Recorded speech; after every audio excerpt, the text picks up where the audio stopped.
শীতের এই কনকনে ঠান্ডায় নিজের খাবার জন্য মাছ তুলতে এসেছেন এক ভাই।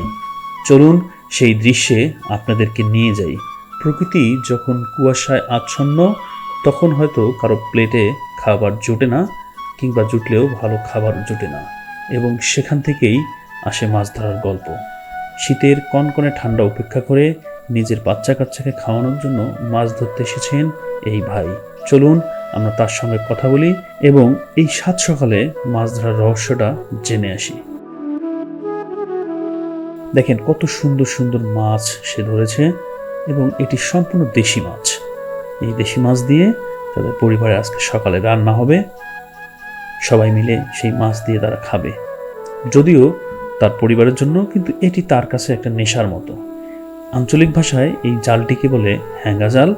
সেই জাল দিয়ে সে মাছ ধরতেছে। দেখুন কতটা আনন্দের সহিত। এখানে একসঙ্গে যেমন আছে আনন্দ, অন্য সঙ্গে আছে দায়িত্ব।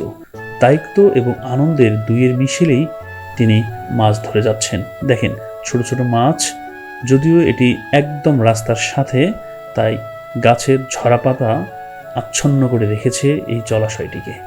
একদম ধান ক্ষেতের মধ্যে তিনি প্রাকৃতিকভাবেই উৎপন্ন হওয়া মাছ ধরছেন তার পরিবারের জন্য।